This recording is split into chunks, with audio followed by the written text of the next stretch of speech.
या फिर किसी बड़े यूट्यूबर को खेलते देखा होगा और इसको अच्छे से जानते भी होगे। लेकिन अगर मैं तुमसे पूछूं इसकी असली कहानी क्या है, तो शायद तुम्हारे पास कोई क्लियर जवाब नहीं होगा, क्योंकि हम सब सिर्फ इतना ही जानते हैं कि ये एक इंडियन हॉरर गेम है। लेकिन इस गेम के पीछे एक ऐसी खौफनाक कहानी छुपी है जिसे ना तो किसी बड़े यूट्यूबर ने डिटेल में बताया और ना ही ज्यादातर लोगों को इसके बारे में पता है। तो तुम्हारे भाई ने काफी रिसर्च के बाद निकाली है कमला की पूरी बैक स्टोरी, जहाँ मैं तुम्हें एक एक करके डिटेल में समझाऊंगा कि आखिर कमला के साथ हुआ क्या था। तो अगर तुम इस चैनल पर नए हो तो चैनल को सब्सक्राइब करके वीडियो को लाइक जरूर कर देना और हाइप का बटन भी दबा देना। चलो शुरू करते हैं। साल 1960 में एक छोटी सी लड़की पैदा होती है एक साधारण से परिवार में, जिसका नाम होता है कमला। कमला बिल्कुल नॉर्मल लड़की थी, ना किसी से बात करती थी, अपने काम पर ही फोकस करती थी और अपनी सिंपल लेकिन खुशहाल जिंदगी जी रही थी। धीरे धीरे वक्त बीतता है और वह बड़ी होने लगती है। अपनी पढ़ाई पूरी करने के बाद उसकी जिंदगी में वो मोड़ आता है जो लगभग हर लड़की की जिंदगी में आता है, उसकी शादी का। कमला का कोई रिलेशनशिप नहीं था, इसीलिए उसके माँ बाप फैसला करते हैं कि अब उसकी शादी कर देनी चाहिए। पहले दो रिश्ते कमला मना कर देती है, लेकिन तीसरा रिश्ता स्वराज प्रभाकर का उसे और उसके परिवार को काफी पसंद आता है, क्योंकि स्वराज सिर्फ अमीर ही नहीं था बल्कि उसका एक बहुत बड़ा और आलीशान मेंशन भी था, जिसमें वो अपने परिवार के साथ रहता था, जो हमें गेम के अंदर देखने को मिलता है। अब हर माँ बाप यही चाहते हैं कि उनकी बेटी एक अच्छे और सुरक्षित परिवार में जाए। कमला के माँ बाप भी यही सोच रहे थे और इस रिश्ते से पूरी तरह खुश थे। लेकिन कभी कभी किस्मत इंसान के लिए कुछ और भी लिख चुकी होती है। साल 1980 आता है और आखिरकार कमला की शादी तय हो जाती है। दिन तेजी से गुजरते हैं और फिर वो दिन भी आता है जब कमला और स्वराज की शादी हो जाती है। शादी के बाद कमला अपने ससुराल पहुंचती है। घर में कई रस्में होती हैं, चारों तरफ खुशी का माहौल होता है और सब कुछ बिल्कुल नॉर्मल लग रहा होता है। लेकिन यहीं से कहानी धीरे धीरे बदलने लगती है। कुछ दिनों बाद कमला को अजीब अजीब चीजें महसूस होने लगती हैं।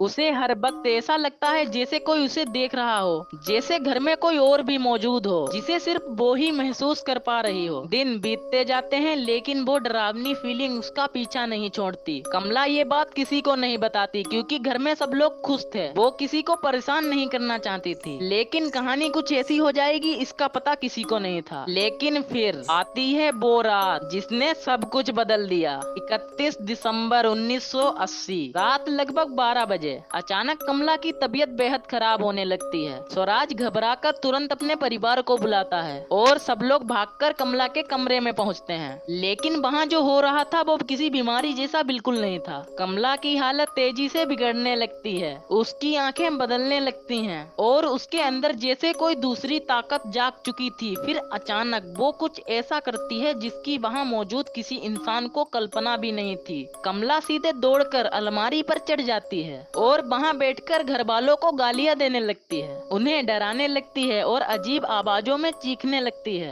घर वालों को समझ नहीं आता कि आखिर उसके साथ हो क्या रहा है। पूरा परिवार बुरी तरह डर चुका था। तभी अचानक कमला अलमारी से छलांग लगाती है और सीधे जाकर स्वराज के पिता के ऊपर बैठ जाती है। इसके बाद वो उन्हें इतनी बेरहमी से मारती है कि उनका पेट तक फाड़ देती है। ये देखकर स्वराज और उसकी माँ पूरी तरह कांप उठते हैं। उनके पैरों तले जमीन खिसक जाती है क्योंकि इतना भयानक मंजर उन्हें अपनी जिंदगी में पहले कभी नहीं देखा था। उसी पल स्वराज समझ जाता है कि ये कोई आम बीमारी नहीं है, इसका इलाज कोई डॉक्टर नहीं बल्कि कोई तांत्रिक ही कर सकता है। वो तुरंत एक तांत्रिक को खत लिखता है जो कि गेम में हमारा कैरेक्टर होता है और फिर एक बेहद खतरनाक फैसला लेता है। वो पूरे मेंशन को छोड़ देता है और कमला को उसी घर के अंदर बंद कर देता है, यहाँ तक कि वो दरवाजे पर आग भी लगा देता है और उसी आग को हमारा कैरेक्टर गेम में पानी डालकर बुझाता है ताकि कमला बाहर ना निकल सके।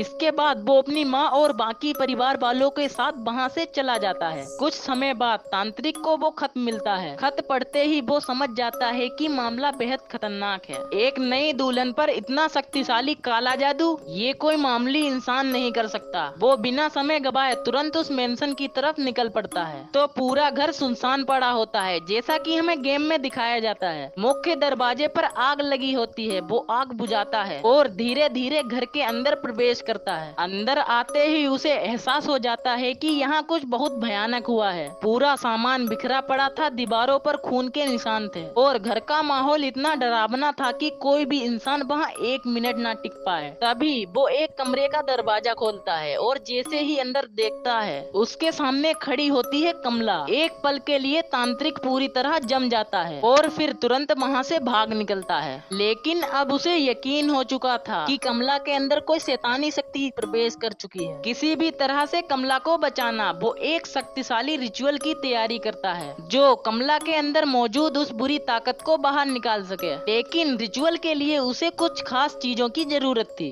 जो उसी मेंशन के अंदर छुपी थी। तांत्रिक एक एक करके उन चीजों को ढूंढना शुरू करता है और वो चीजें होती हैं कलश, Hanuman Chalisa book, prayer plate, नमक, कपूर और गंगा जल। इन चीजों को फाइंड करना था। इसी दौरान उसे कुछ पुराने खत मिलते हैं जो स्वराज ने छोड़े थे और जब वो उन्हें पढ़ता है तो कहानी में आता है सबसे बड़ा ट्विस्ट। उसे पता चलता है कि स्वराज का एक भाई भी था, राज प्रभाकर। राज अक्सर बेसमेंट में अजीब और डरावनी चीजें किया करता था जिसकी वजह से पूरे घर में हमेशा एक अजीब सी शक्ति महसूस होती थी। फिर तांत्रिक को एक और खत मिलता है जिसमें एक बेहद चौंकाने वाली सच्चाई लिखी होती है। उसमें लिखा था राज बचपन से ही कमला को पसंद करता था और ये बात कमला को भी पता थी, लेकिन डर की वजह से उसने कभी किसी को कुछ नहीं बताया, ना अपने घर वालों को ना स्वराज को। अब सारी बातें आपस में जुड़ने लगती हैं। तांत्रिक समझ जाता है कि इस पूरी घटना के पीछे राज ही है। सारा ब्लैक मैजिक, सारी दुर्घटना, सब कुछ उसी ने करवाया था। अब तांत्रिक बिना वक्त गवाए रिचुअल शुरू करता है। कमला बार बार उसे डराने की कोशिश करती है, उस पर हमला करती है, उसे मारती भी है, लेकिन तांत्रिक रुकता नहीं। आखिरकार वो सारी चीजें इकट्ठा कर लेता है और रिचुअल पूरा हो जाता है। धीरे धीरे कमला के शरीर से वो शैतानी शक्ति बाहर निकलने लगती है। कमला बेहोश हो जाती है जैसा कि गेम में होता है और कुछ देर बाद कमला फिर से पहले जैसी नॉर्मल हो जाती है। रिचुअल पूरा होता है। फिर वो कमला को उठाता है, पानी पिलाता है और उसको सारी घटना के बारे में डिटेल में बताता है। फिर कमला उस तांत्रिक का शुक्रिया अदा करती है। इसके बाद तांत्रिक स्वराज से मिलता है और उसे पूरी सच्चाई